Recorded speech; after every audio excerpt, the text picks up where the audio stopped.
This conference will now be recorded.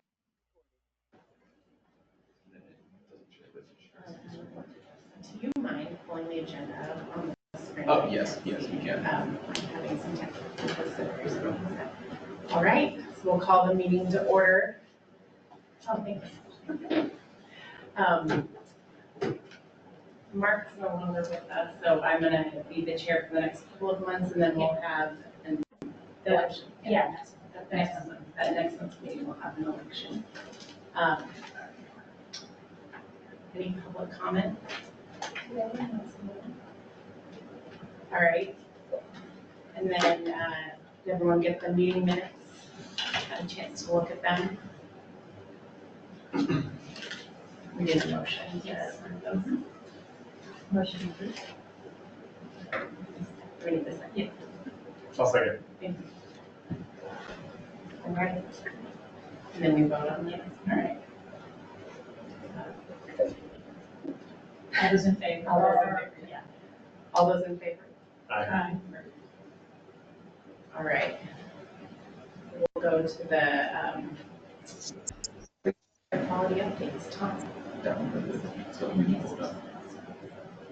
Hi, folks. Can you hear me okay? Oh, you're going to play it. Or am I? We can, if you'd like us to. Well, it looks like you're well on the way. That's fine.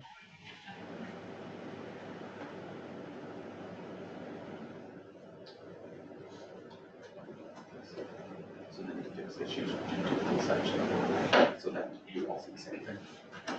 Well, good afternoon, everybody. As has become, I guess, standard, I'm going to just do a few slides to update the advisory committee on our air quality planning work. I'm seeing enable edit. Oh, there we go.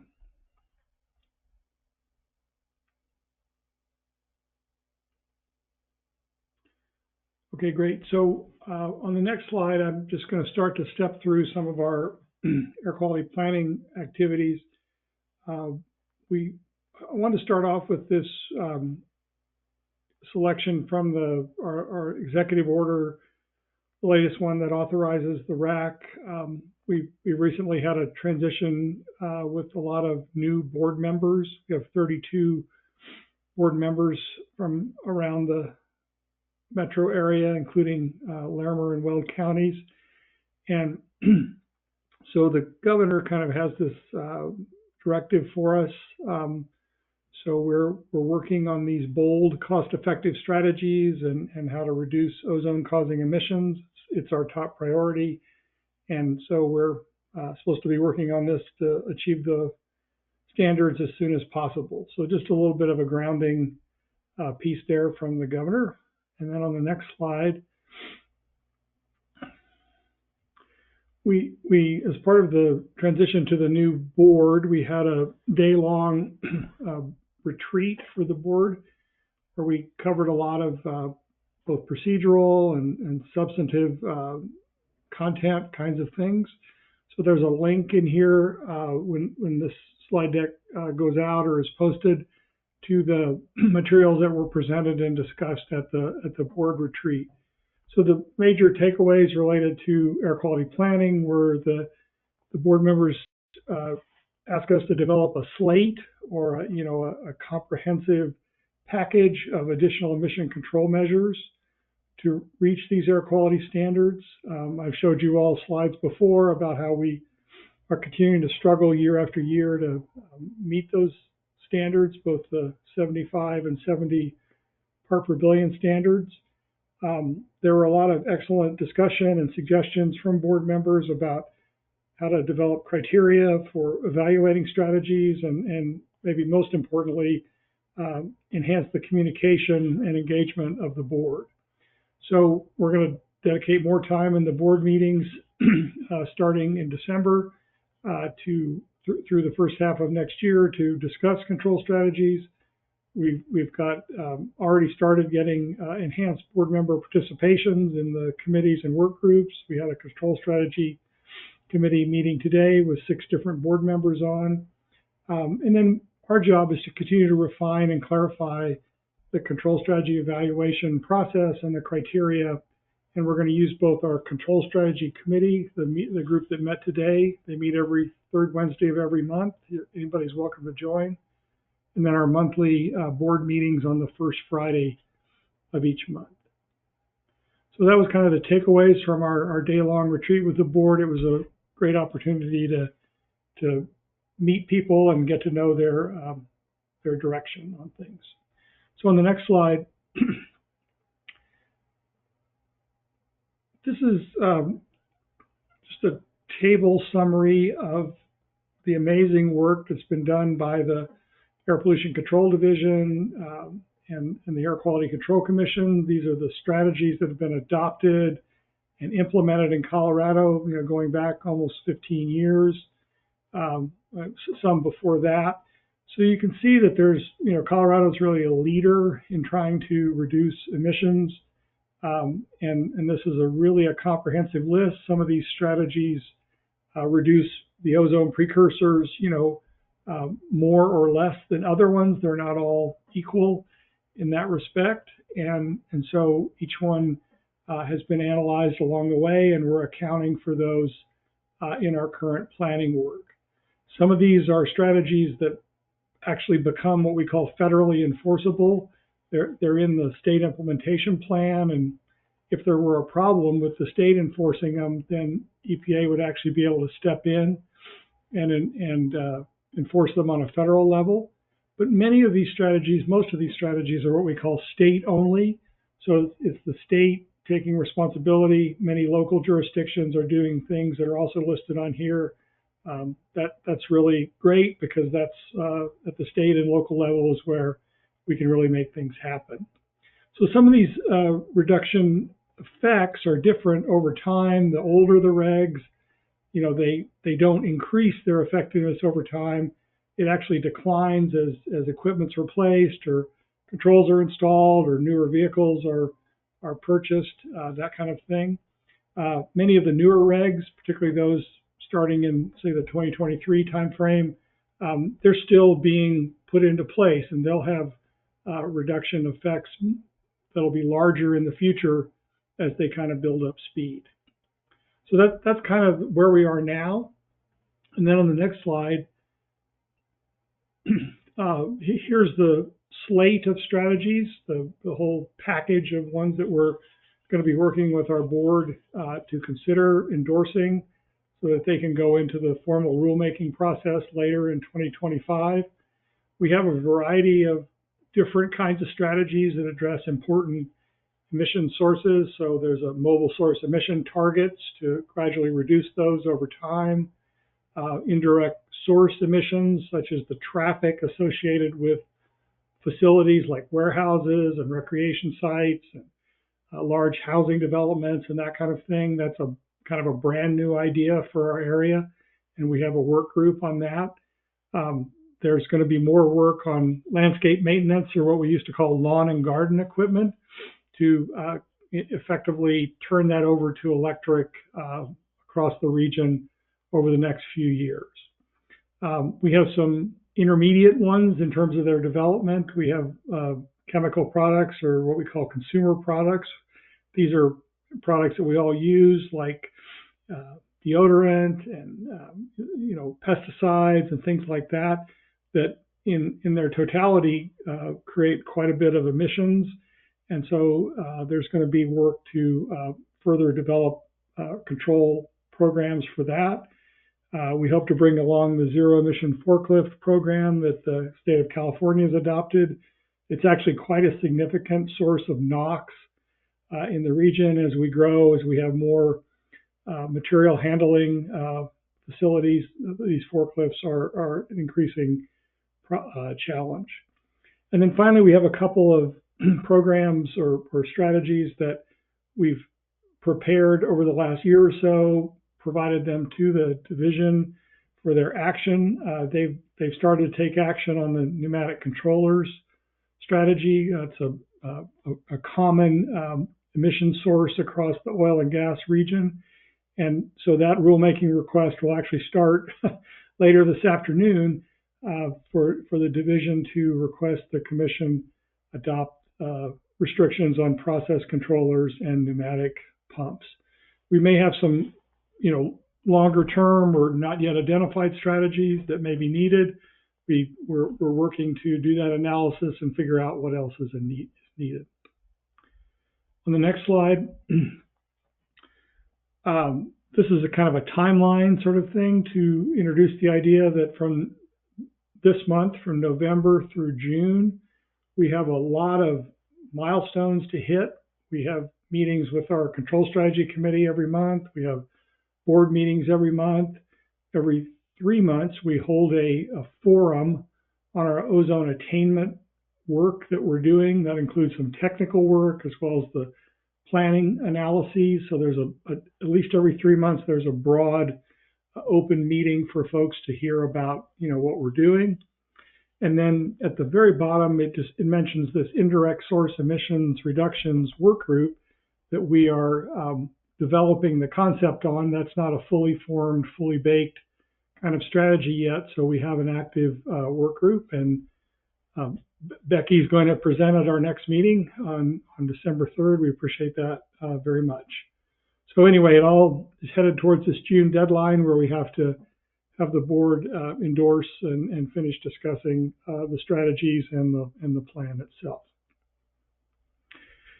And then finally, I think, maybe one more slide. Yeah, just a reminder of the overall schedule that we're on for this attainment work that we're doing now. We're in the middle of the inventory and modeling work there at the end of 24, heading into 2025. So that's, we're neck deep in that, getting all the data together and running the models. On the second item there, we're doing the attainment planning effort. So I went through some of the ideas about control strategy planning. That's going to continue at a rapid pace as it shows there through, through June of next year. At the same time, we're working with the Air Pollution Control Division to actually develop the planning document, which is a EPA formatted document that has to go be turned in by early 2026. We have to have the board consider things. We have to get things to the Air Quality Control Commission. So that occupies most of the second half of 2025. There's an option for the legislature to reopen the plan if they want to. Otherwise, it would be submitted. And then we're in the middle, or I should say we're 1/3 of the way through this 3-year monitoring period. That's that bottom green kind of striped bar. And that's the period of time that we're supposed to begin monitoring ozone values that are below that 70 part per billion standard. So it's a 3-year monitoring period. So every year matters, and I've reported to you previously on what we observed during 2024.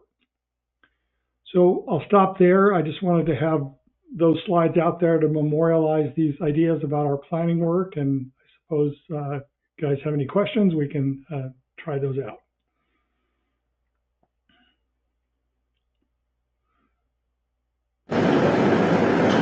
Any questions for Tom?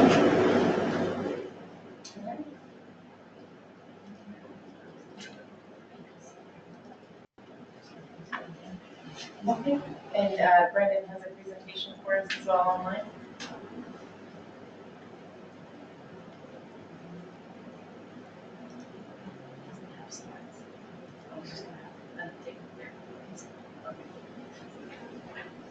Yes.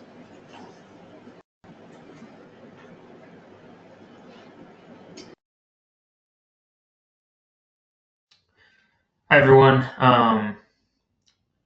I don't have a visual presentation, but I do have a verbal update from the Air Pollution Control Division, and I guess just a quick introduction since this is my first time doing this. My name is Brendan Ciccioni. I'm a air quality and transportation planner in the General SIP unit in the Air Division at CDPHE. I've been working there for about a year, and yeah, I'll I'll be giving an update today and moving forward at these meetings. So to start, some updates from the climate team. There's been an update to the statewide greenhouse gas inventory, which was released on November 7th in advance of the AQCC presentation happening today. The latest report shows Colorado is closer to meeting its 2025 and 2030 gas emissions reduction targets than previously expected. The 2024 inventory update was partly informed by the recently published CEO and CDOT Eco Northwest land use study, which assesses the impact of land use policies with the potential to substantially reduce greenhouse gas emissions associated with new residential buildings and transportation between now and 2050. I can provide a link to that resource in the chat if anyone's interested in reading more. And then some updates regarding hearings that are relevant to the non-attainment area and just in general. From last month's AQCC meeting on October 16th to 17th, the commission set a hearing for January 2025 to consider revisions to regulations 11 and regulation number 12 to update the vehicle inspection program. The purpose is to identify high emitters and reduce emissions from various types of vehicles, including cars and trucks. The proposed revisions aim to improve customer service and address technology changes. And then some updates from the meeting, the AQCC meeting happening today through the 22nd. There will be two requests for rulemaking. The first is related to regulation number 7. Division will request that the commission set a February 2025 hearing to consider revisions addressing emissions of ozone precursors. The proposed revisions will address oil and gas emissions, also with an update to the definition of disproportionately impacted communities to align with the revised definition in House Bill 23-1233. And then there was a procedural rules rulemaking hearing. Here the commission will consider proposed revisions to its procedural rules. The proposed revisions are intended to improve the rulemaking process by allowing parties more opportunities to discuss the proposal and reach consensus and or narrow the issues presented to the commission at the hearing. If there's any questions, I'd be happy to answer, but if not, that's all I have. Thank you, Brendan. Any questions for Brendan? All right. We'll move on to Darius. CDOT is going to give us an update on the Clean Community Transportation Assistance Small Grant Funding Program. My name is Darius Pakos. I'm the Director of the Division of Transportation Development at CDOT. I am also the Program Administrator for this new enterprise, fairly new enterprise. It's a couple of years old now. And wanted to get a word out about a program that is happening. Just got posted on November 4th. Answer any questions as this is the first enterprise's first outing of getting out funds in regards to clean transportation efforts, reducing ozone emissions. So feeding back into some of the items that are part of previous presentations, and answer any questions that you might have if there are any today. So if we could go to the next slide, please. Just a little bit of background, Senate Bill 21260, that was the Transportation Sustainability Bill, that created 4 new enterprises. This is one of those enterprises in addition to the Community Access Enterprise, the Clean Fleet Enterprise, and the Clean Transit Enterprise. This one, the unique part about this one is it only is allowed to fund projects that are in the non-attainment area or benefit the non-attainment area. And thus this map here that we're able to present, anything in that dark blue category is eligible for projects in here. So it is only the, I think it's 10 county area of the Denver metro area and North Fork Range, with the caveat that parts of Larimer County are not in the non-attainment area and would not apply. This enterprise is a business purpose to help fund projects that reduce traffic congestion and reduce the environmental health impacts of transportation in that non-attainment area, so Metro Denver, North Front Range, Upper Front Range. And this grant that was just authorized by the board of directors after doing stakeholder engagement, after discussing it, is allocating $17 million in this first call for projects from communities throughout the non-attainment area to apply for this grant. Darius, can I ask a question Yes. before you move off this slide? So did I just hear you correctly that only the area in blue is eligible for what you're getting ready to talk about? Correct. And so that's pretty much everybody in this room is not eligible? No, in the outline. The dark blue outline, Oh, not the shaded blue? not the shade. Okay, sorry, thank you for the clarification, because No, I'm like, no what the worries. heck? No, the dark blue outline is. It's a great presentation that we don't fall on. Okay, just making sure, sorry. Yeah, no, yeah, the dark blue outline, I think the light blue is non-attainment for, I think it's for another It's a precursor PM or or something. something. Yeah, PM or something, so, but if anywhere that's in non-attainment in the state is eligible for these funds in any of the air quality pollutants. Currently, that is only this area in the dark blue. So- Yeah, in my defense, because I'm old, it looks like black outline Oh, and my light apologies. blue. My apologies, it is blue in the In original person, I'm presentation. sure if I was looking on my computer, it looked different, but up there. So, sorry. No, my apologies, it is blue on the original presentation, but Okay. yes, the outline in those particular areas. Hopefully that helps a little bit. There we go. There we go, now it's a little more. So as this is the first tranche of funding, this is the funds that were collected from the part of the retail delivery fee, those imposed as Part 260, and the TNC fee. And this includes probably most of the funding that the enterprise has gotten to as its first foray into funding projects. So if we could go to the next slide, please. Wanted to just at a high level, without getting into specifics and unless there are questions, the projects generally would fall under anything that's eligible for CMAQ. Think of this as a kind of a model like for CMAQ,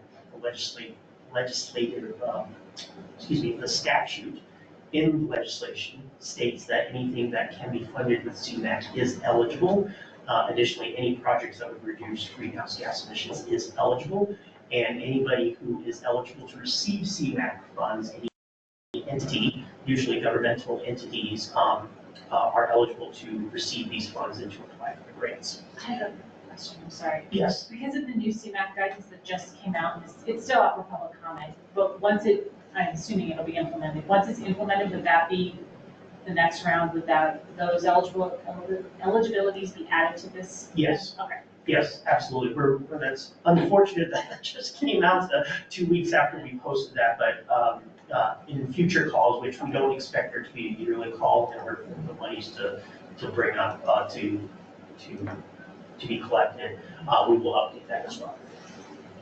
But additionally, the board of directors completed a 10-year plan which identifies the funding, where the funding would go, and what the focus areas would be for the enterprise in the 3 funding focus areas as listed on the board. Our 10-year plan is available online if you'd like to check that out, and then we'll have some estimates of what we assume with future funding would be. But for right now, the $17 million is what has been collected generally for the past couple of years that the enterprise has been in existence. Yes. Oh, yes, go ahead. I can't see that, but go No, ahead. that's it.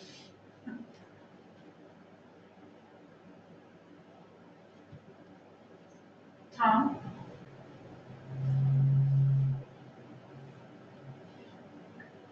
Right, okay. All right, well, we'll come back to that. Yeah.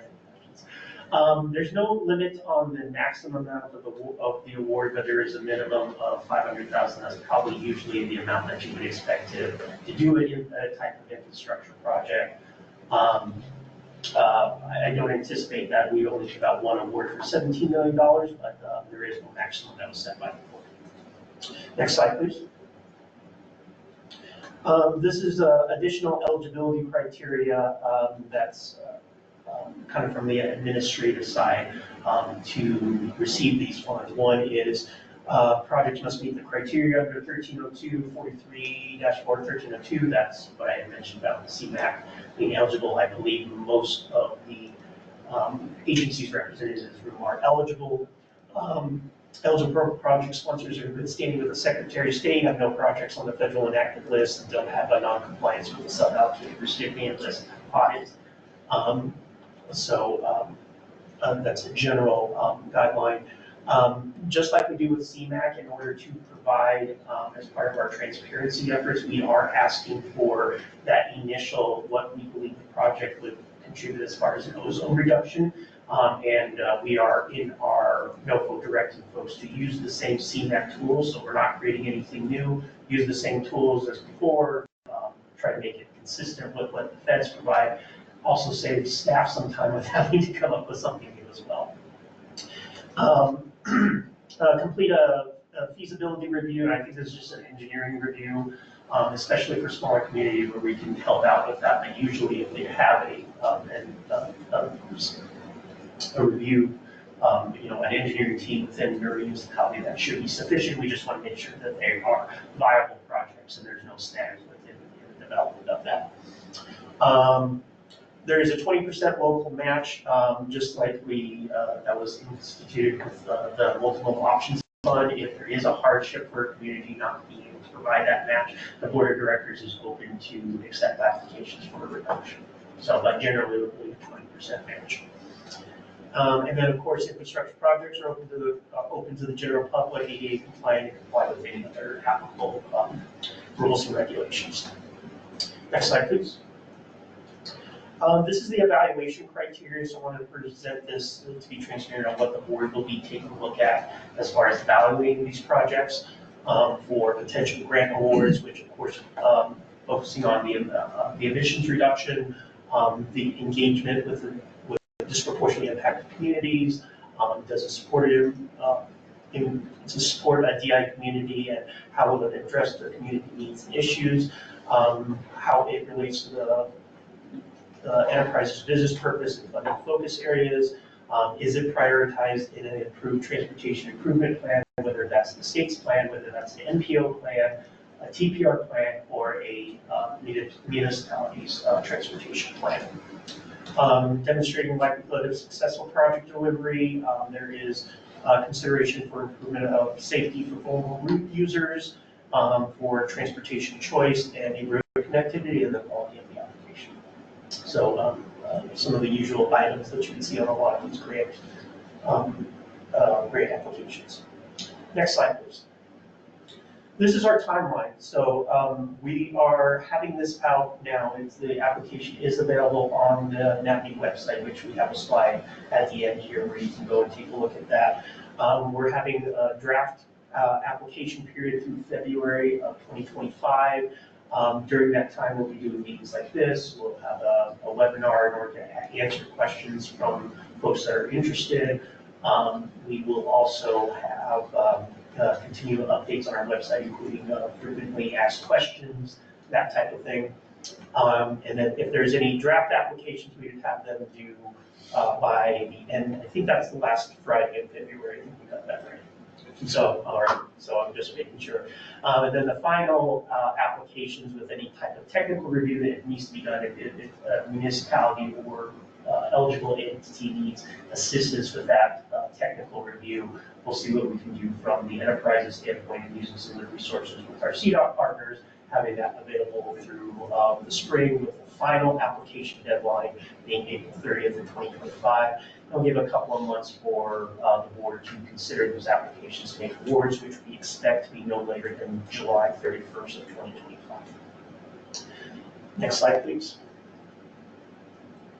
I think I kind of covered that a little bit, but we are still waiting on a press release to start, and I'm happy to send that over to this group when it's there.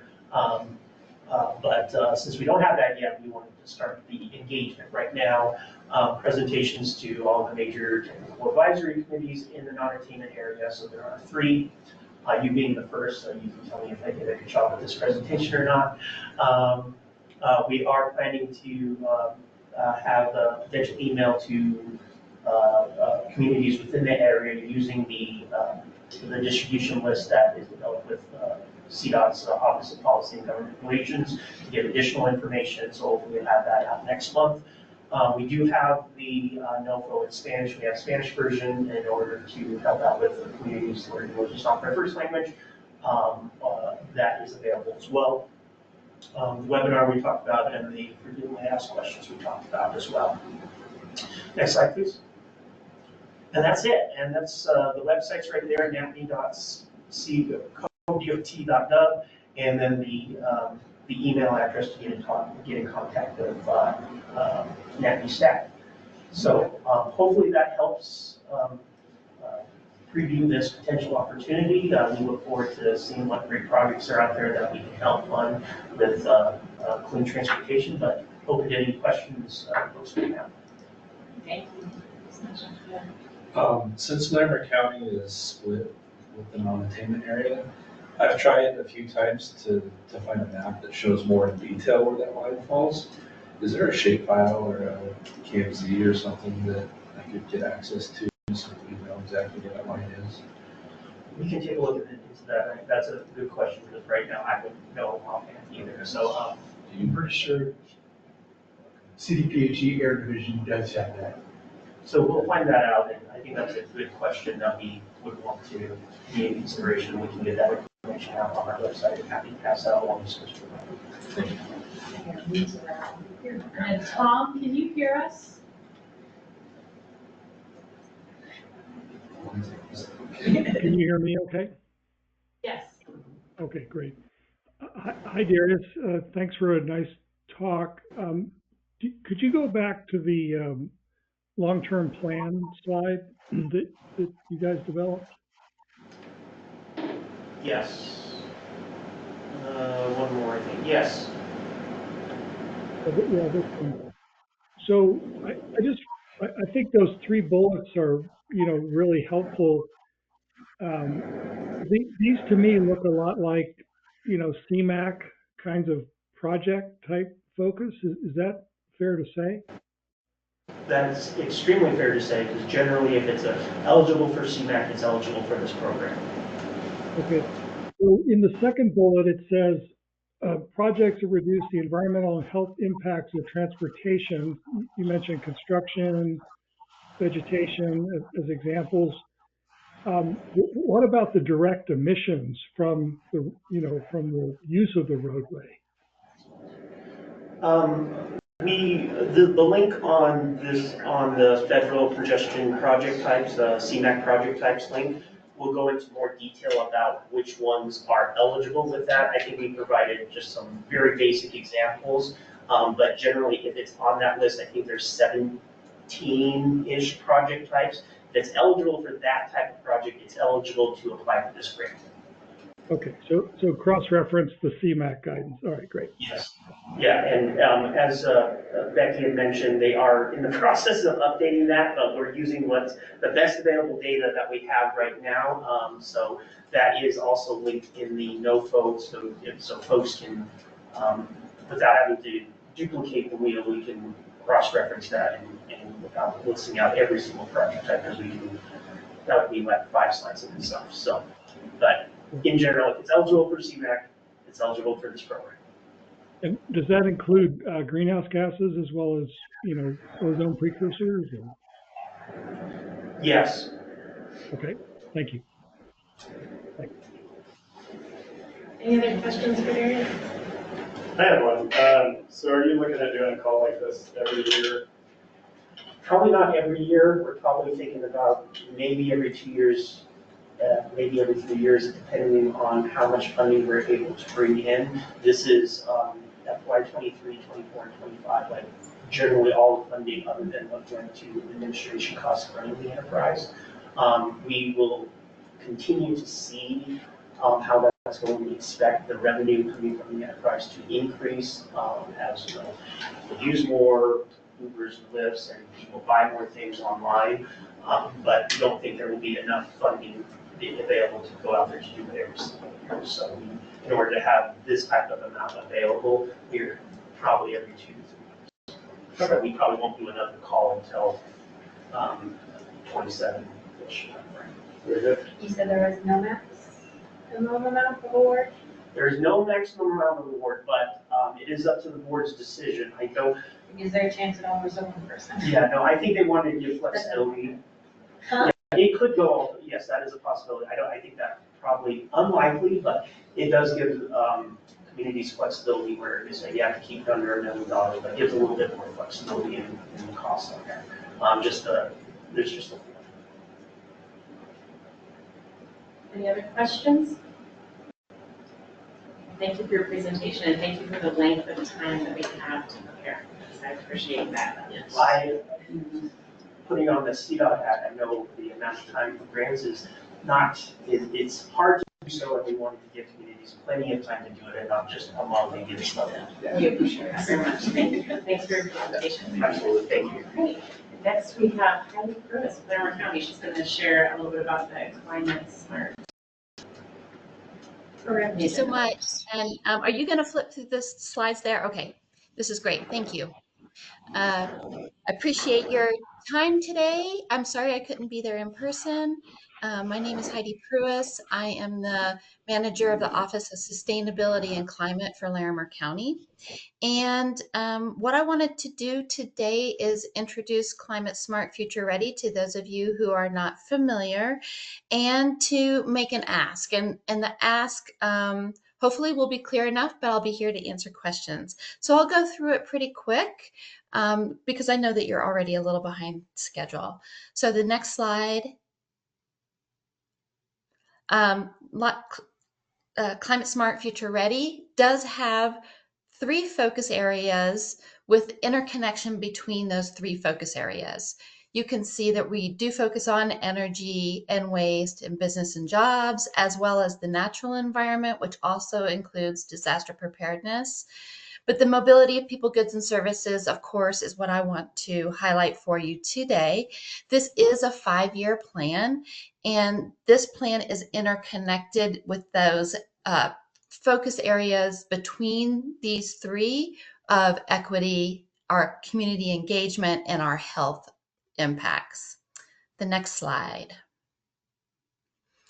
This plan is not just a county to-do list plan. You know, many times climate action plans are unique to the organization and focused in on what the organization can do.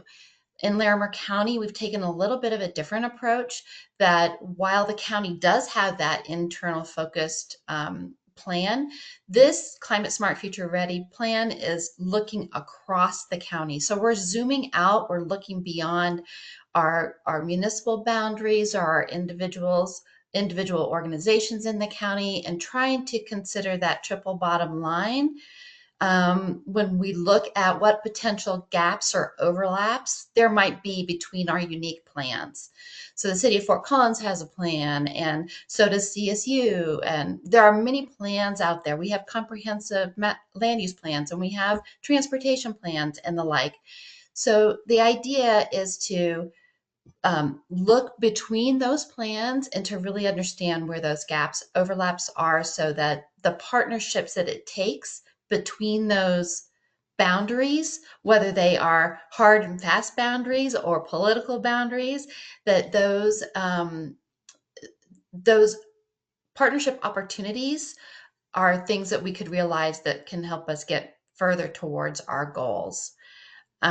Next slide.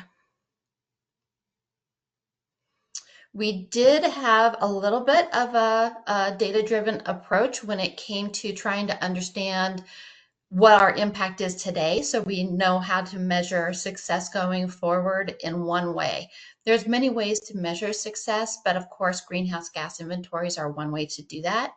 In Larimer County, that big blue wedge is the building energy portion of our greenhouse gas emission inventory.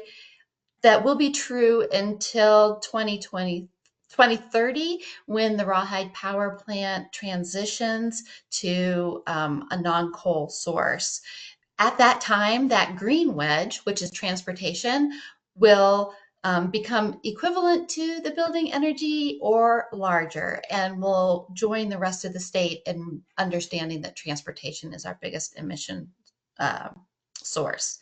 So you can see there that the county has established some goals, or these are some expectations that outcomes that we could realize if we partner together. Next slide.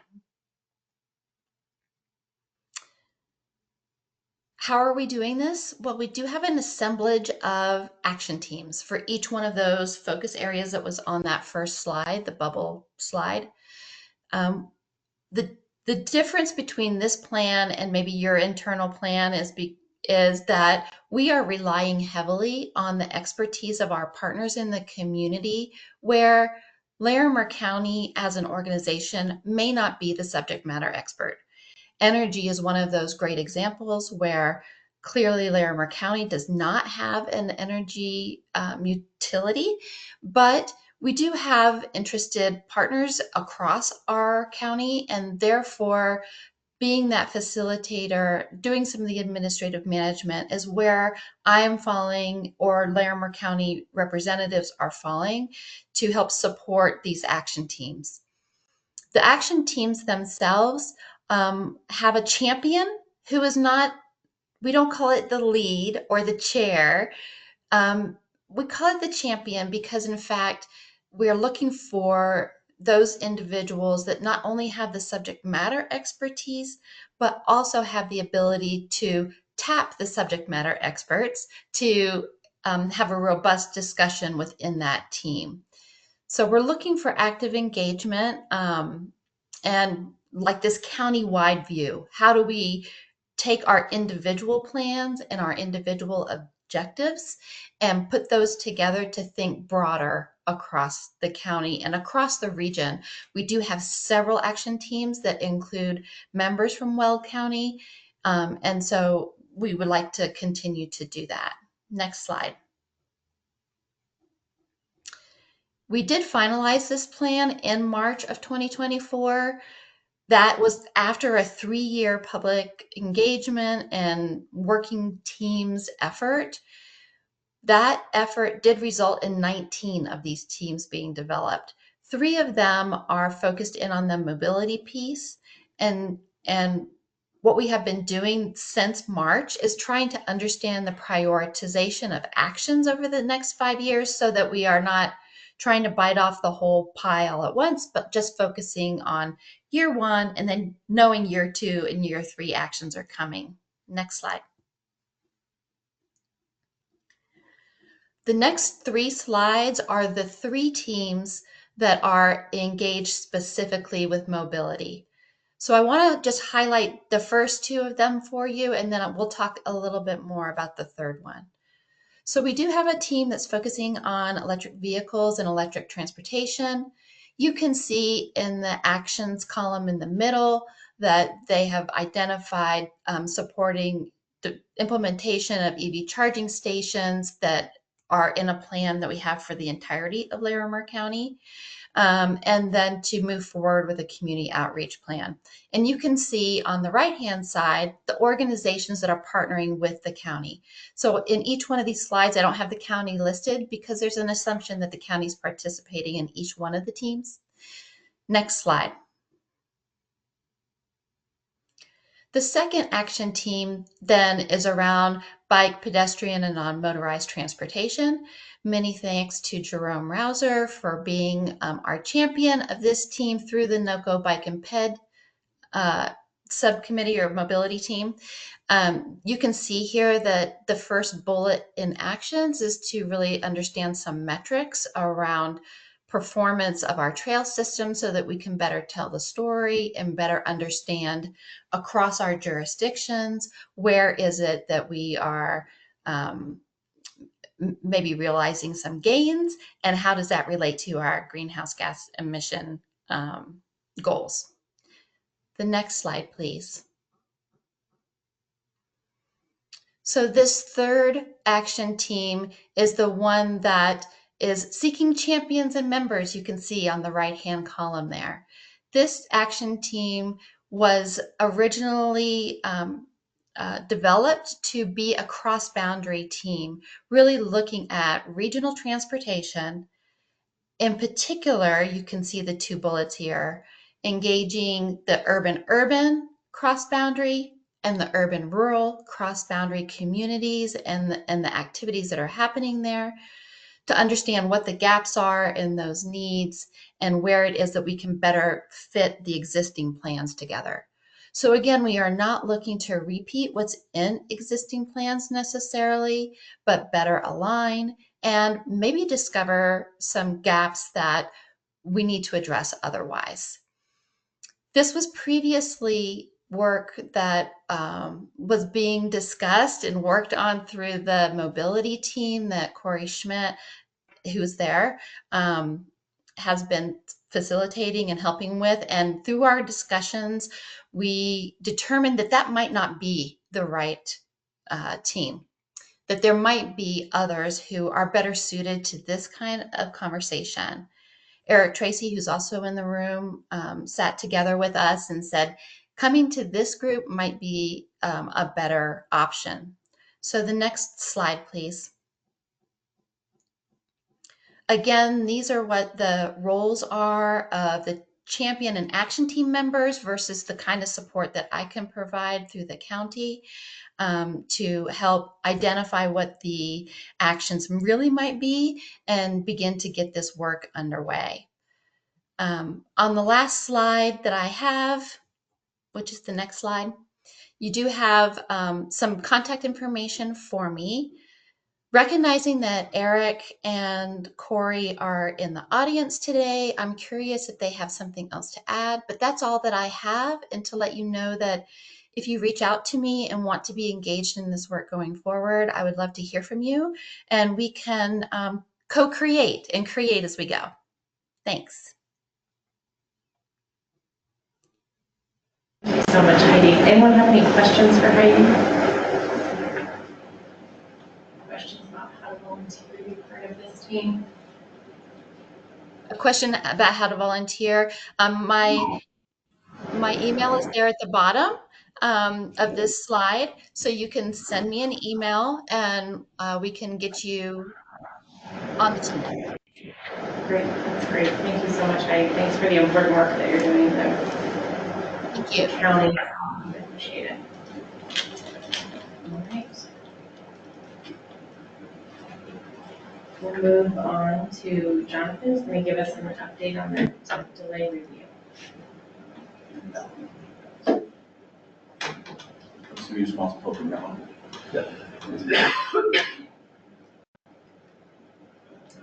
All right, so the FY 2024 product delay review is an evaluation that we do on projects with funding that was awarded by council.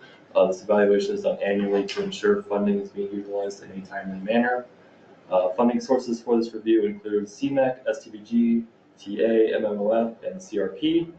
The process involves looking at the milestone deadlines that were included in the project application and seeing if the projects are beyond that. For construction projects, the deadline is the add date. If non-construction, the deadline is the notice to proceed. Projects with the first extension are delayed by TAC, which will happen at the December meeting. Any subsequent extensions must be approved by the Planning Council, which will happen in January. So for this product delay review, there were 28 projects that were up for delay.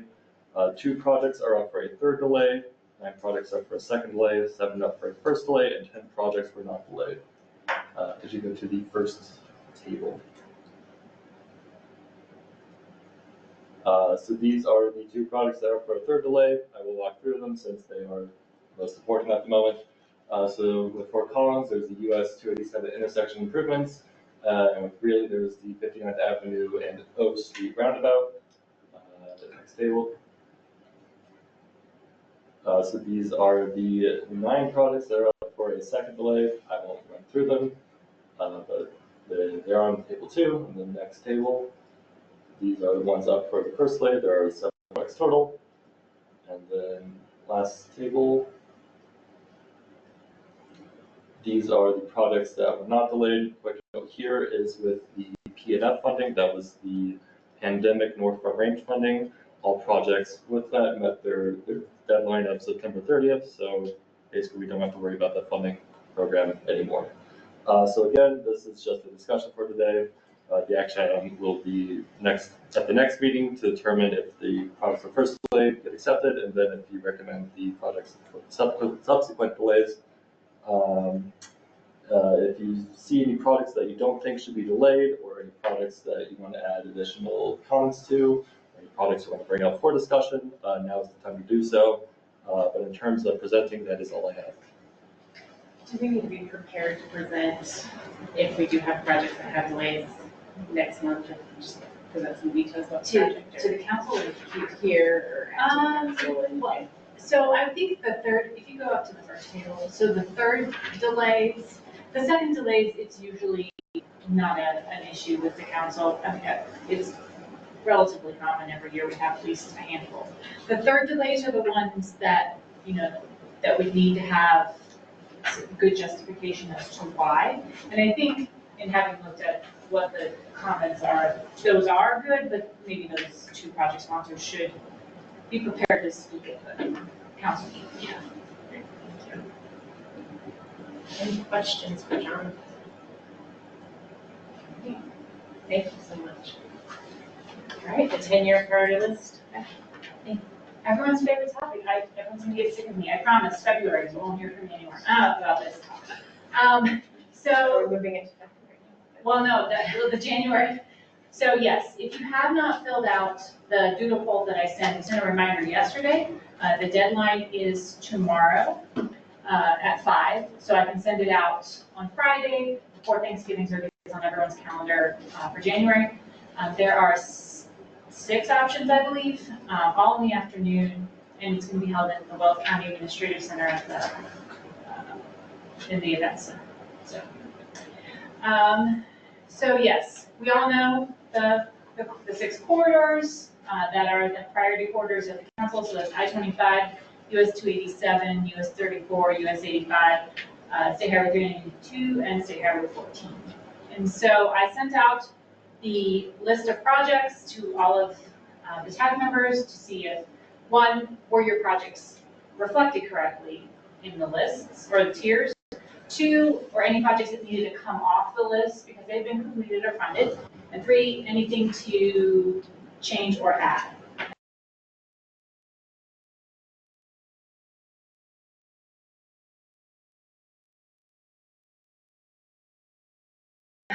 But everyone else that is listed there did have a project that they wanted to either add or remove. So if we could bring up and I sent out the world's most complicated, colorful spreadsheet, but this right here summarizes, these are the projects that these various communities are requesting to be added. So my thought for today was to have each of these communities advocate for the reasons why the project should be moved or added to the list, and then why. I did receive additional information from the town of Berthoud and from the city of Fort Collins after I sent out the packet, and that's okay because I didn't include anything that anyone else has sent to me with this. So the city of Greeley also sent something.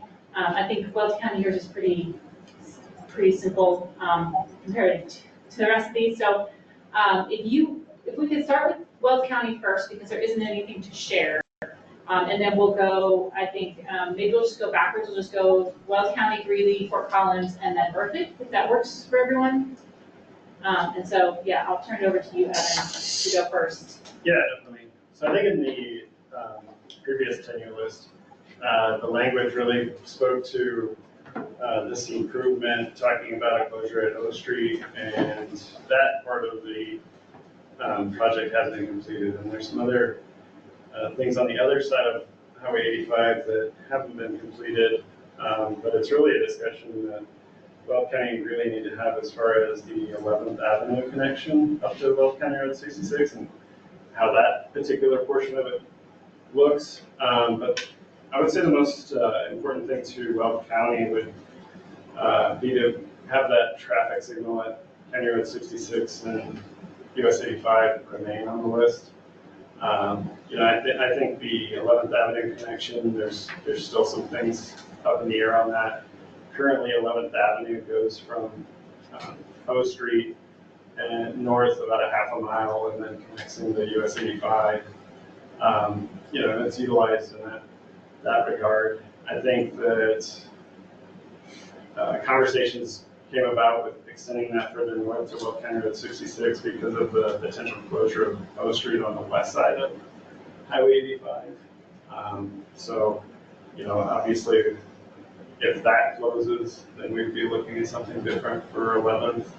But we're definitely not an advocate for closing that access to Highway 85. So I think that's more of CDOT's jurisdiction on that particular closure. But I haven't heard anything as far as continuing forward with that closure.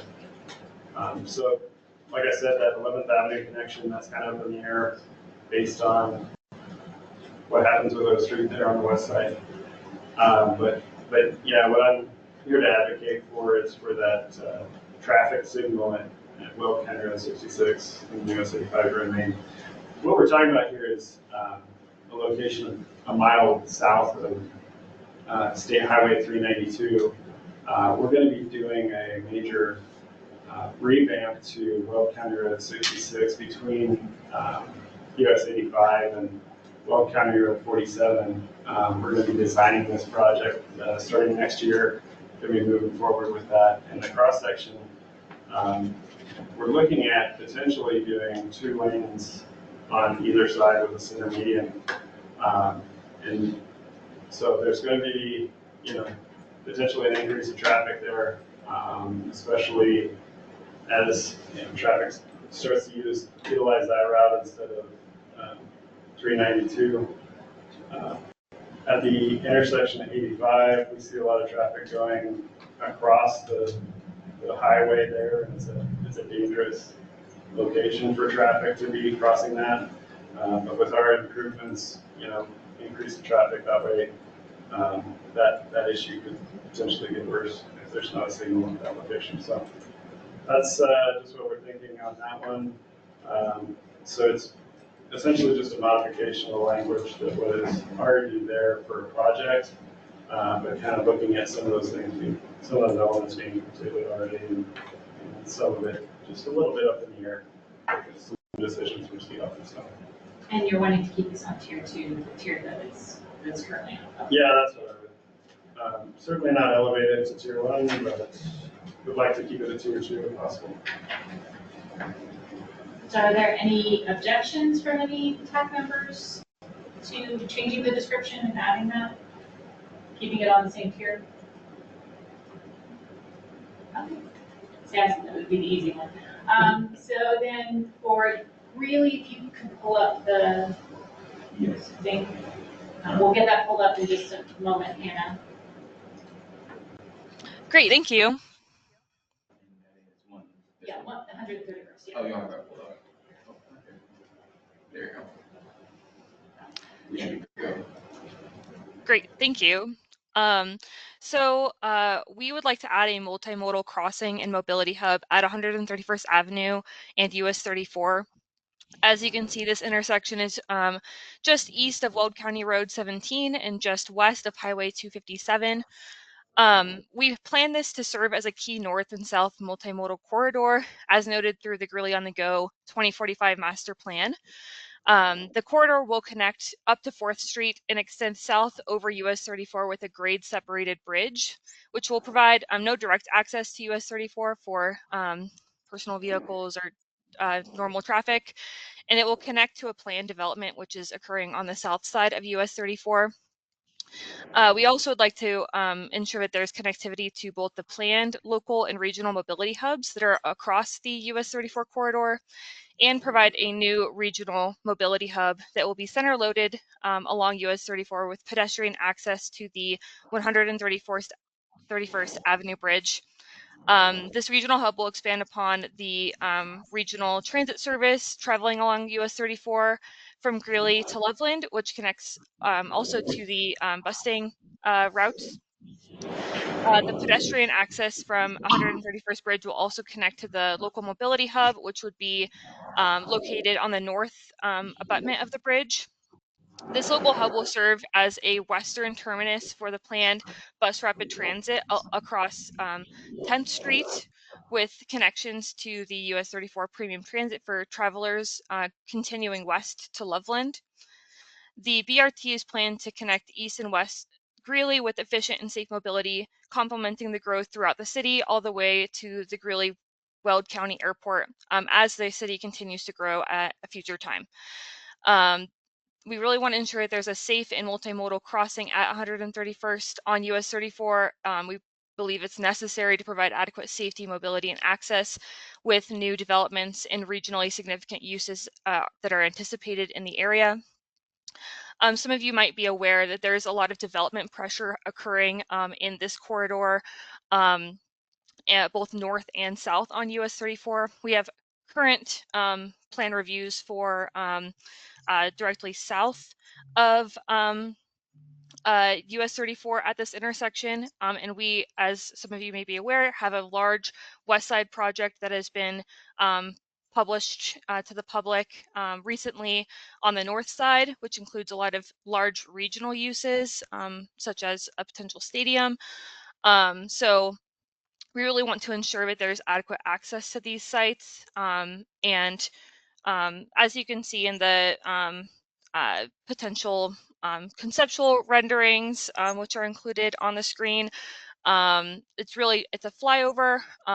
So with those bus connections connecting to the mobility hub, I will note that the conceptuals of the mobility hub in this rendering would likely be on the west side of the flyover rather than the east side as shown.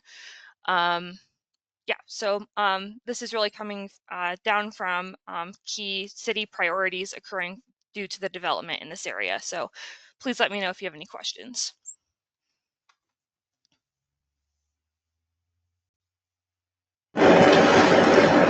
So I would note that this particular project is not in the 2050 RTP. So, for us to be able to have a project, say, on the tier 1, which is what the city of Greeley is requesting, it would need to be in our RTP. If that's going to be a priority for us, I would suggest that maybe this would be a tier 2 project. Now, it doesn't preclude the city of Greeley from going out and getting funding on their own for this project, but it is not in our RTP and it hasn't gone through the conformity determination process. Not to say that it would cause any issues. I think this would probably help contribute to that, but it just hasn't gone through that process, and it hasn't gone through the greenhouse gas transportation process either. So. Back to this, was the scope of the project just the mobility hub here, or the 131st, the full head crossing there? Crossing. That's the full head. It would include both. So an interchange, we can't model that, and that doesn't. Our model is just not sophisticated enough for that, and that doesn't have an air quality impact. So but because it's impacting US 34, which is an RSC, which is a regionally significant corridor, and this would be a transit improvement, this would need to go through. We need to have conformity. So. Is there a way to amend the 2050 plan to add? That is in at least a 6-month process.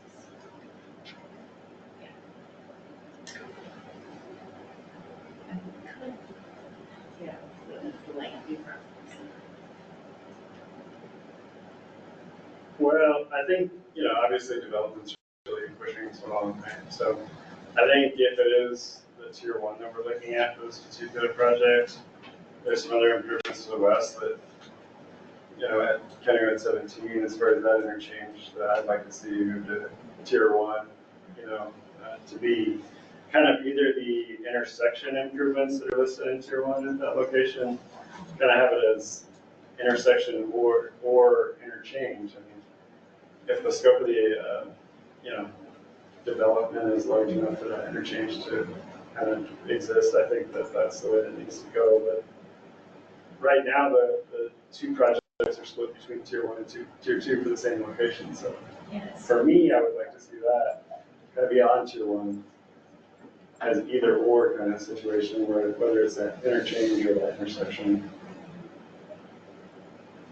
maybe even regardless of where we put this project. And I think that would be something we would ask CDOT Region 4, is it is their facility, whether the project that is currently on the tier 1, which it just says intersection improvements, but then the note was added, I believe, by the city of Greeley, somebody, I combined everyone's stuff, is for a CFI, which is interim, and then tier 2 has the interchange itself. And so since it is this, CDOT's facility, we should ask them what their preference is. I think the comments on the list were to, said CDOT would assume that Greeley would want to move this to tier 1. So I think they would be in agreement. I guess we had projects that are development related that weren't in the 2050 RTP that we did not send updates on because it wasn't in the 2050 RTP. Yeah. So if that rule is changing, I am game and we're ready to also do the same thing. So I guess it just sort of, are we sticking with what's in the 2050 RTP for this prioritization or not? And if we are not, then we probably have some additional edits. And others of us would also like to wonder about that too, as we discussed. Yeah, so first of all, it has to be on the 6 corridors. So that is not negotiable. That's a council directive. Being in the 2050 RTP means they've already gone through the conformity determination process. They're already in a plan. They're already ready to go for, checking that box for projects to be funded. So a lot of grant applications will say, is this in a regional plan? And then you can say, yes, it is. And it's already gone through the conformity determination process, which keeps you from, that skips a couple steps if it's not already in there. Because then you have to wait for us to update our plan, and that's at least, like I said, a 6-month process, and we have to go through AQCC, we have to go to the Transportation Commission, it's a process. And we can do it, we've done it before, we did it for segment 7 and 8, so, if we opened it up for one project, we opened it up for whoever else wants to add something to. So. What would be the negative in doing that, though? The work. Just the work. We might not pass conformity. There's a chance that we might not make it. Our budgets are quite tight. It's pretty tight. Yeah. But then we might, and we might make it for conformity, but then we might not make it with GHG or vice versa. Okay.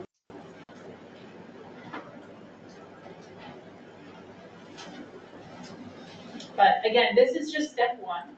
Step 2 is council saying yes or no if they want to add these projects. So I think for this particular project, there are 2 questions. 1, do you think it should be added? And 2, do you think this is a tier 1 project, or do you think this should be a tier 2 project? Or tier 3?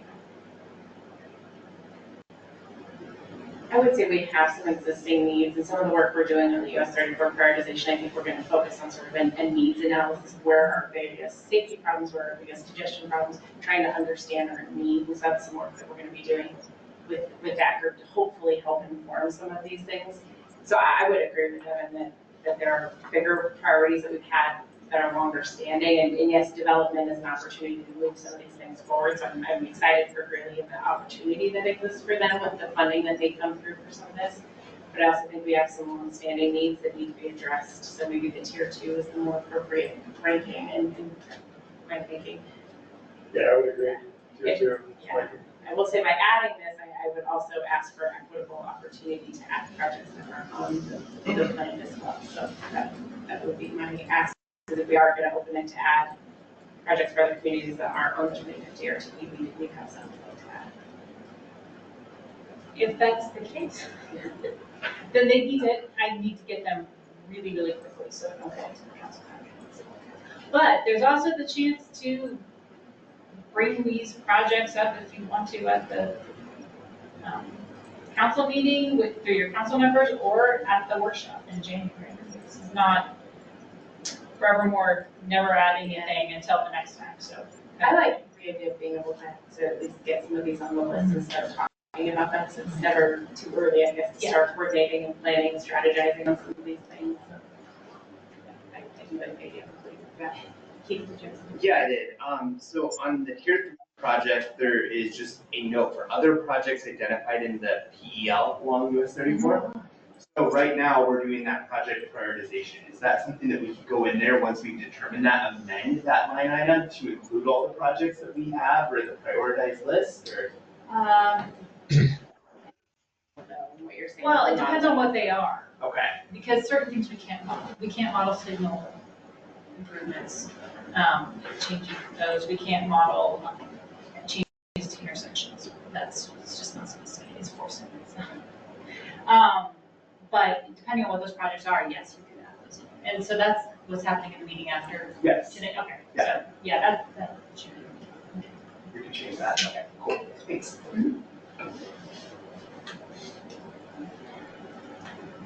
Anything else, Hannah? That's it. Thank you for the time today and review of this and just kind of outlines on next steps for getting this in the RTP if we need to. So thank you. All right. Next is Fort Collins. So Dana, and then I think you're going to introduce us and then hand it off. Yeah, I appreciate that. I appreciate the opportunity to come before you with your request today. The roundabout or the proposed roundabout at Carpenter and Timberline is on two regionally significant corridors, or the intersection of two, and also the regional active transportation corridor number 5. But we've got Gunnar Hale here, who is the project manager for over a year now, and he can outline our progress so far and why we're asking to include this in the list. Thanks. Hi. Yeah, Gunnar Hale here with the Capital Projects Group here at City of Fort Collins. We are currently moving from our preliminary design into 30% plans. We just went through our conceptual design review and found that after a traffic analysis that we have to go with a multi-lane roundabout for this intersection. That's needed to maintain a level service C with 20 years of growth. After finding that out, it shot up the budget quite a bit. Our original HSIP award for this project was $696,000, and that was to improve the traffic signals within that intersection. Talking more with CDOT, there was additional HSIP funding available. We used the CDOT's intersection control assessment tool and identified that a roundabout would be better suited for this intersection. And after proving that, worked with CDOT and got the additional grant of just over $2 million with a local overmatch of $222,000 to bring the total project budget to $3 million. We updated our budget after choosing to go forward with the multi-lane roundabout design, and we currently estimate $500,000 for design, roughly $150,000 for right-of-way, a nice big price tag of $7.45 million for a multi-lane roundabout, and then there's some unknowns with utility locations, railroad, environmental, etc. And we're giving that a price tag of $350 million to bring the total project estimate to $8.5 million roughly.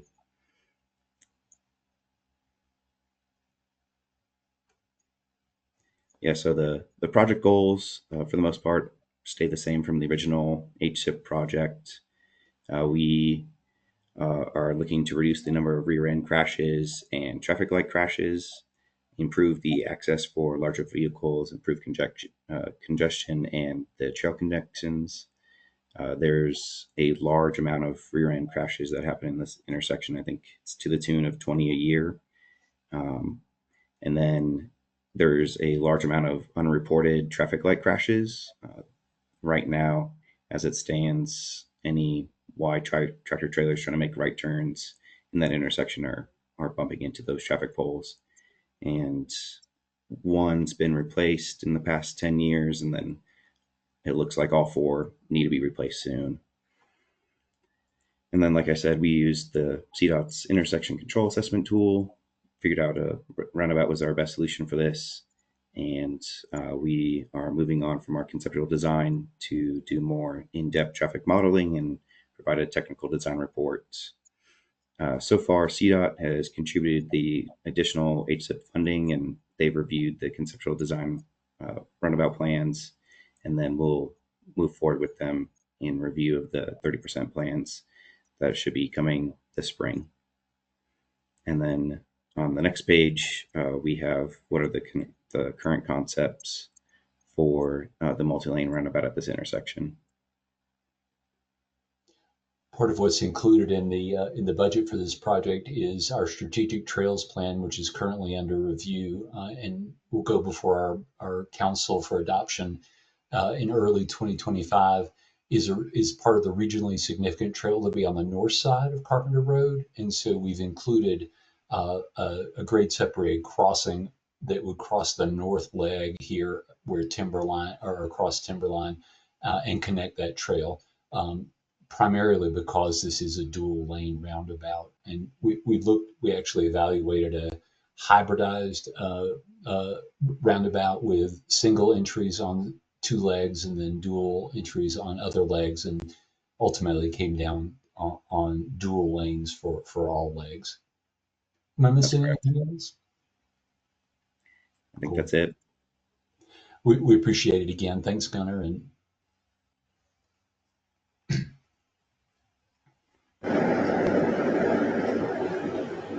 So this project is also not in the RTP, but the regional application corridor is.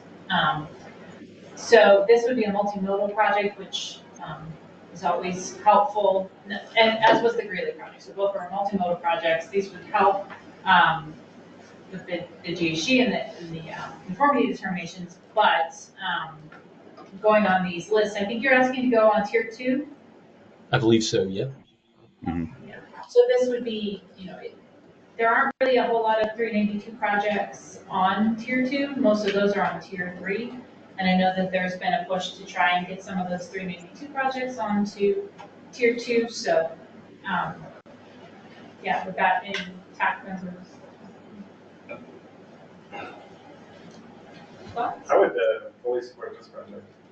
Getting on the tier 2, that intersection is pretty backed up consistently, and I think a roundabout's a good solution.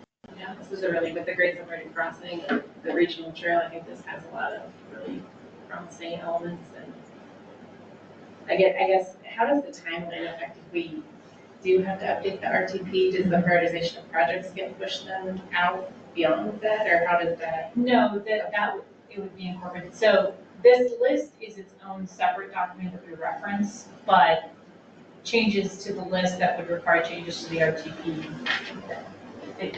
The list affects the RTP for projects. And like I said, if we do it for one project, it's just as much work to do it for one as it is for 15. So it sounds like tier 2 would be good. Appreciate that. And then the last one is 3 projects from Berthoud. I believe something online earlier. I'm here. Okay, yes. Luke Sieber with Berthoud. Yeah. projects. So I don't know, did you want to walk through what we have up on the screen? Yeah, that's fine. That'll work. All of them are within the same stretch of Highway 287 on the north side of town, between Larimer County Road 17 or North Berthoud Parkway and County Road 15 or First Street in Berthoud. The first one we have listed here is based on a 2022 CDOT study. This intersection will start failing level of service requirements in 2040 based on surrounding developments. There's a lot of new development on the north side of 287 there, and just in general traffic growth through the area. This is a very heavily traveled way between Longmont and Loveland. So what CDOT proposed as the most feasible improvement to this intersection was a partial continuous flow intersection where uh, it's kind of hard to explain without seeing a picture, and I should have added one in here. Um, the westbound traffic on 287 trying to turn south would actually flip across the road, so they would be on the south side of 287, and kind of same for eastbound trying to turn north. They would flip that left turn traffic onto the opposite sides of the road. And I can provide a picture later from the report, but uh, that is what is proposed here. The CDOT estimated $5.7 million cost to change this, and this was without having to acquire any additional right of way. And they compared a grade separated crossing and a couple other options, and this was found to be the one that would perform the longest at an adequate level of service. Uh, this is also a fairly frequent uh, traffic incident area, so improving the level of service for this intersection would be very important. We can also tie in I don't know if we want to just go one project at a time, but the next one is actually the exact same area. So I can kind of explain that one too. What we're looking to do is provide a pedestrian underpass in the same intersection due to all the large development north of 287. There's not a very good way for people to go down to Berthoud without getting in their cars, and having a pedestrian underpass here where two very large subdivisions are building out would provide accessibility for bicycles and uh, pedestrians to cross under the road without having to go across a 4-lane highway with a very busy intersection. This had a preliminary estimate of $7.25 million for just the underpass. So the combined total of these would be 12 if it was built at the same time. Um, but these are both very likely to happen in the next decade or so.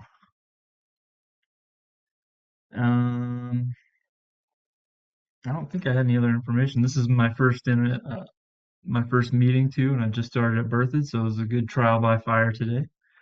Um, and then we can talk about the final one. It's just east of this area where 287 turns north, going into Loveland, and the town is planning at some point to add a off ramp for northbound 287 traffic onto southbound First Street.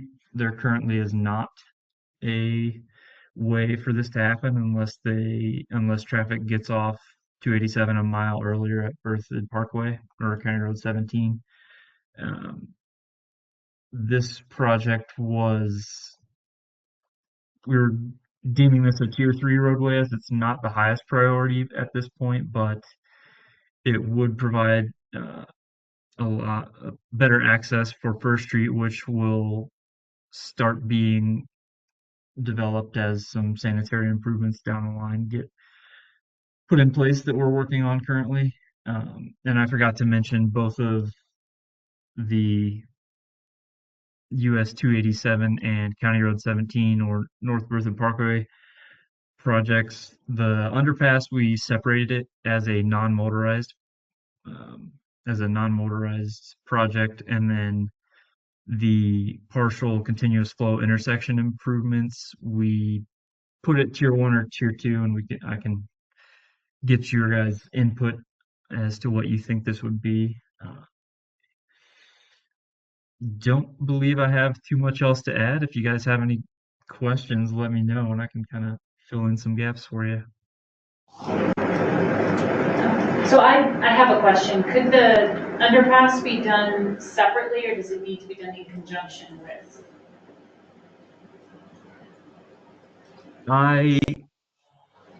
We had it separately. It might make sense to do it in one, but I think we're open to either at this point. It's nothing set in stone at this time. We don't really have a lot of non-motorized projects on our list. We were able to get a lot of those completed, so adding another project to that list, there really aren't that many on there as it is, so I don't know that would be an issue. Or do you think that we should combine them, put them on the roadway, and have a multimodal project? Sort of like the Fort Collins project we just talked about. Because how is it going to be delivered from Berthoud? Yeah, I would wonder from the project sponsor how it's going to be delivered.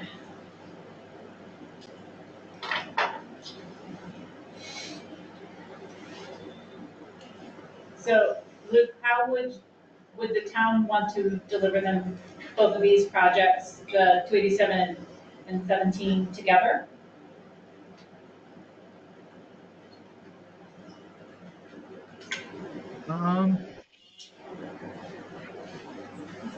I think it would be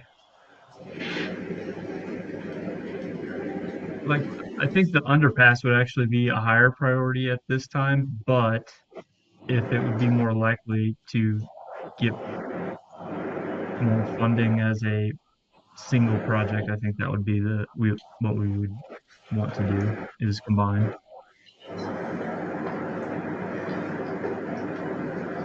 So I don't see an issue putting this on tier 1 for non-motorized. I mean, this isn't something we have to model, so this could be up to you guys. But the roadway project, the type of intersection, like I said, we can't really model that, so that wouldn't really, unless there was a lot of lane miles added, we would need to go through conformity to add this project to the RTP. For the I guess the tier 1 and 2, it's hard out of context without seeing the list of what's tier 1 and what's tier 2 and the need, I guess, in this area. For the roadway or the non-motorized one. Are you thinking all of those will be tier 1? Because we don't have many here. Remember what we. Got it here. Thank you. Yeah. We have 3 tier 1s. So one is US 34, but there are 2 US 34 projects, one I-25 at Box Elder, and then tier 2 is US 34 as well. So just different projects along US 34.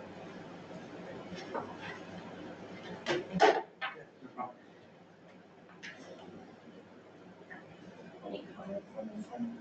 I think the pedestrian underpass would qualify as tier 1 non-motorized. It's growing pretty substantially on the north side of 287 there in Berthoud, and so you're having a real big split with 287 going through. So I don't know, that project makes sense for tier 1. Non-motorized. And for the road one, same interchange. I think they said tier 1 or tier 2. Yeah, tier 1 or tier 2. I'm probably tier 2.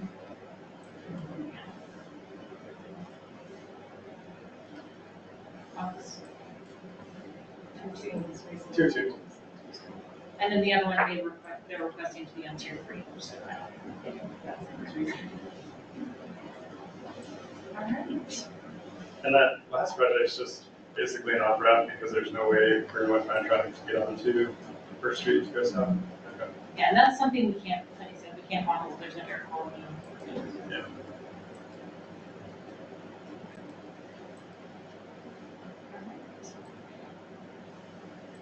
Well, thank you all for helping with this. I will make a much prettier version to send in the council packet, and just be prepared if you're there online or in person for the December meeting to, if there's any questions related to these specific projects, if you're a project sponsor. I think like the Weld County one, that's a pretty simple one. The others, they may have questions. So it's not going to talk about it. We will be submitting some changes, and I can share information here just sort of from the hip just so you're prepared when it goes to the planning council. But we have a US 287 bridge project that has 2 underpasses. It's a project that was an area of 287 that was damaged with the floods, and we have a pretty comprehensive project to replace the bridge there at that location and then add some additional trails and connections along US 287 for that area. And in terms of tiers, I think that would be probably, it's 287, most of the 287 projects are in tier 2. Is that? They're just pretty evenly split between the 2 and 3. So that would be probably our recommendation for that one.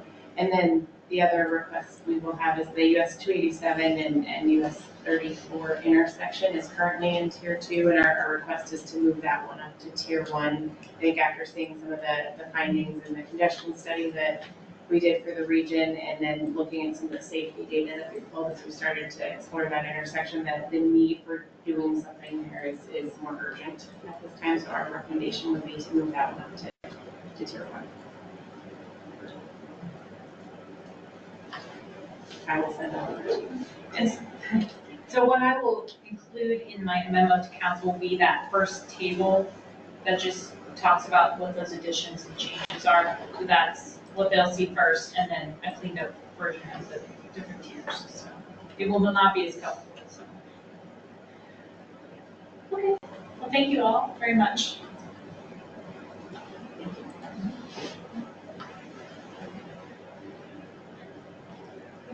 And now you've all been waiting for the MMOF project update.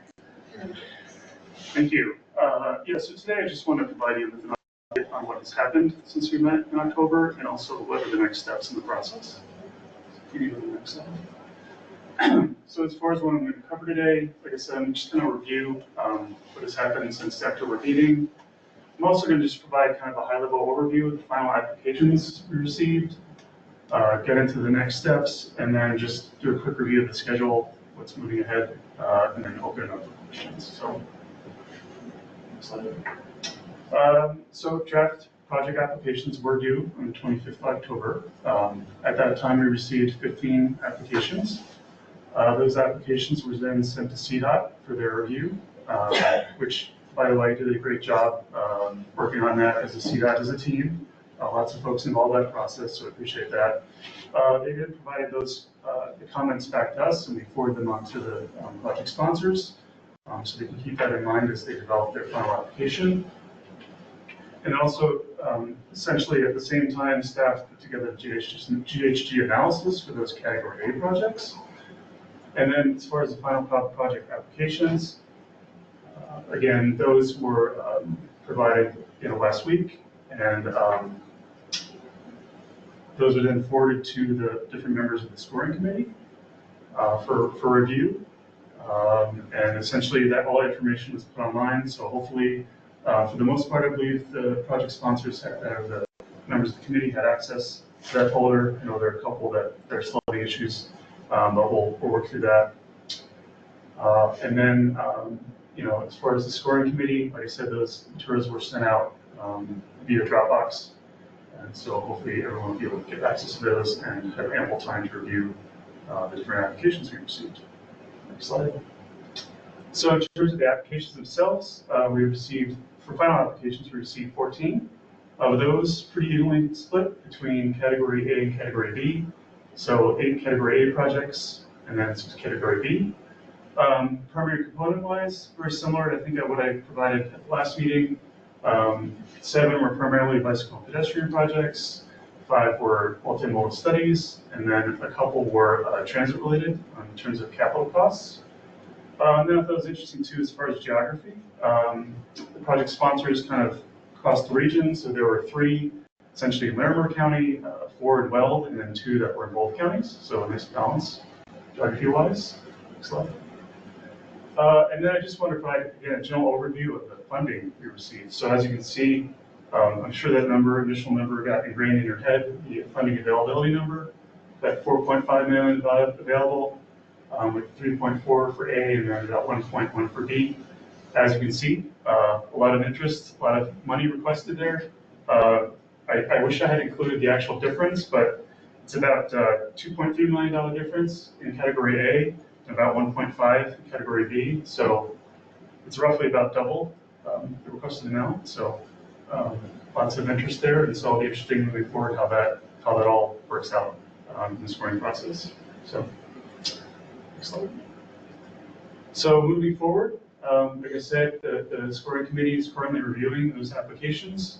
They have a couple weeks, and unfortunately there's the Thanksgiving break in between, but at least they'll give you a full 2 weeks of time to review those. Like it says, the scoring worksheets will be due December 2nd that week. If possible, earlier would be better, just because as staff need to compile all the information received for the following scoring committee. And the scoring meeting itself will be the week of December 9th. And with that, I have a couple of questions for you folks. First of all, do you have a preference as far as the format? Would you prefer a purely virtual format or a hybrid format? So just sit down, do you have a preference? Anyone? I think like in person or hybrid would work for the best. So probably hybrid would probably be best. Or would you prefer to do it in person? I want to give you the option. I know some of you are coming from further distance, so. Something like this, is that what you're thinking? Yeah. Something like this where it's. Yeah. So you want to have it in person then, or? Hybrid. Hybrid. Okay. And then staff has a few meeting times that we thought would work, and we just want to, again, check with you and see if you have a preference. Tuesday, December 10th, between 9 and 10:30 in the morning. Wednesday, December 11th, between 1 and 2:30. Or Friday, essentially 9:30, 11, or 1:30 to 3. So a couple options on Friday. I don't know, in general, maybe Friday is better for folks, but again, wanted to provide a couple dates earlier in the week if that works for you. So again, I don't know if there's a general preference. If not, I can send out a doodle poll, but at least I thought I'd try initially and see if I can get some input on those dates. Friday's going to work well, I don't know. Yeah, Friday afternoon is good, or Wednesday afternoon. Friday sounds good. Friday morning or afternoon? Either. Either, yeah, Friday. Friday. How about Friday morning? Does that work? So Friday morning at 9:30. Okay. Given the time of year, yeah, I think hybrid is probably the best. Would we having it at we can accommodate, we can hold That was the initial plan, but I mean, we can open it up. 15 to 20, probably find some extra chairs. 15, so. But I don't expect everyone to show up, just with the weather and the time of year. So. Okay, well, thank you for that. And then, moving forward, TAC will be discussing the projects at the December 18th meeting. So, lots going on, a lot has happened, but again, appreciate you being willing to be part of the process, and look forward to talking about the projects at that scoring committee meeting. So, And just a reminder that the TAC discussion will be Mark presenting to the TAC. The January council meeting is when we'll have the project sponsors, once those have been forwarded and recommended, the project sponsor presentations that are the 2 minutes apiece, 3 slides kind of thing, so. When are those presentations? Once we know who's generally going to be awarded, then we would submit. Yeah, so ideally it would be, you know, as soon as possible after the TAC meeting, since I know a lot of people, the next week is Christmas and a lot of people are out of town, and the packet's going to go out on the 31st of December, so we'd like to give them as much time. We've moved the council meeting up a week, so it's January. You did a really good application, start working on it. It's the usual. Well, and we have a template, so you just not to hijack your business. Oh, yeah, and just moving forward again, as Becky mentioned, I'll be essentially presenting those recommended projects at the December meeting, and then that council meeting, the actual applicants will be presenting.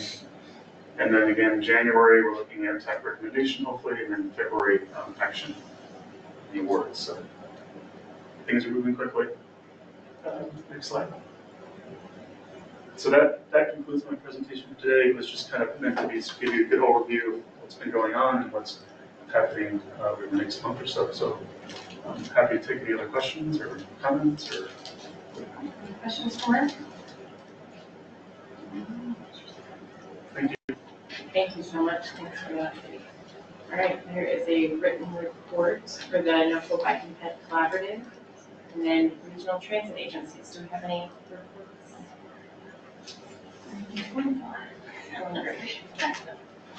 Any reports online? See any hands?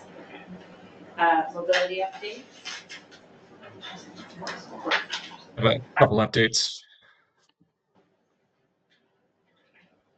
Can you all hear me in the room? Yes. Awesome. On the mobility front, just wanted to share that the phase 3 of the Ride No Co implementation has been completed with the TDS project complete, with not only the Ride No Co call center able to send referrals directly to 3 volunteer providers in the region, but now the scheduling softwares of those 3 agencies are connected as well, so they can exchange client information as well as trips with one another. So it really brings to the finish line about 3.5 years of implementation to bring the One Call, One Click Center into reality. We've also hired a new mobility planner that will be beginning in early December. That'll be filling a very key role with the program in the NPO. And then I also wanted to announce that this will be my final TAC meeting, as I have accepted a job offer from RTD and will be leaving the NPO in early December. It's been bittersweet, and I've really enjoyed working with everyone in the room and on this call, and look forward to staying connected. I'm missing all the sad sounds in the room, so I thought I would add that for you. Sure. Congratulations. That's exciting for you and exciting. Any questions for Corey? Thank you very much. Thanks. Thank you.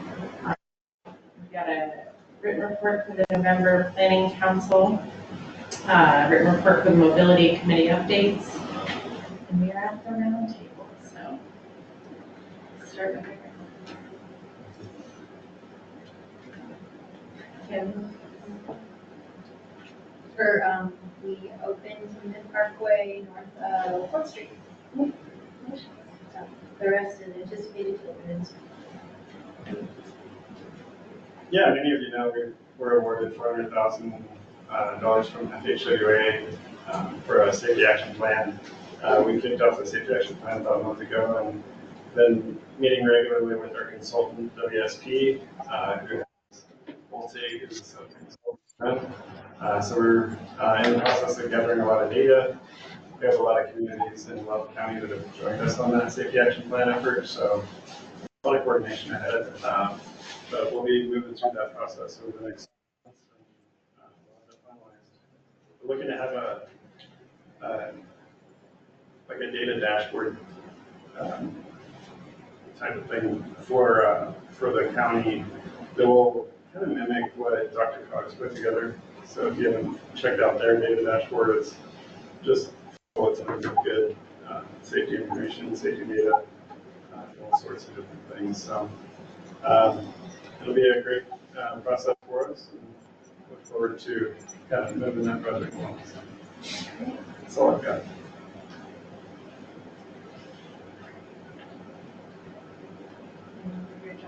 Okay. We're getting a new tip in March. We need to know the products to include in that. So the first week of December, we'll be sending out a tip product submission.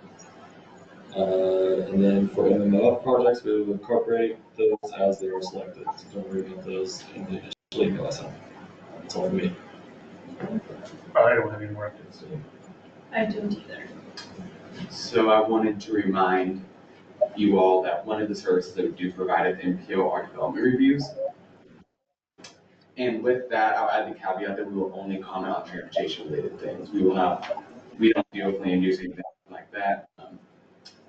So to do that, usually it will be Becky, but to try to expedite the process so that we all can see it to keep track, we request that any development is sent to cleaning@NFRMPO.org.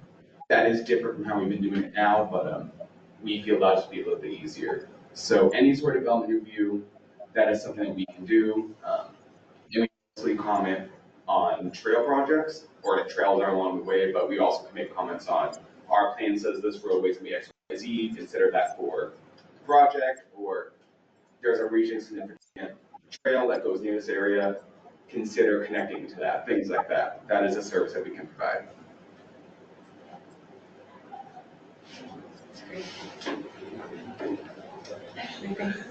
Yeah. Nothing from Joe. Nothing from Loveland. I'll just share one more thing. The US 34 and TAC project is moving forward. We are going to start our winter shutdown, so we'll reopen the road for the winter and then close it again in the spring on that north part of TAC, and then we'll finish the work in US 34 early spring of next year. So we've made a lot of good progress, and it's getting to be about that time of year where we have to pause for the winter, and then we'll go back to the spring for that one. One other thing, at the last plan council meeting, I think it was the commissioner from Timnit brought up doing maybe a Safe Streets for All sort of sharing session for all of the work that we're doing across our different agencies. And when he suggested that, I thought that would be lovely to hear a little bit more. So I don't know, agenda-wise, we can talk about when that fits or when we have time to do that. But is that something that others would be interested in hearing more about or sharing? Okay. Great. We'll look to try to add that to a future agenda. Right. Anyone online have any updates? Dan? Sure, yeah. Just a quick update that we advertised our Siphon bike pedestrian overpass, which is going to connect the Mail Creek Trail, which was recently completed, into the Power Trail just south of Harmony Road. We're expecting bids early in December, and construction will last through the spring and summer of 2025. Thanks. Any others online? Okay. With that, I think we're adjourned. Thank you all. Thanks for your time.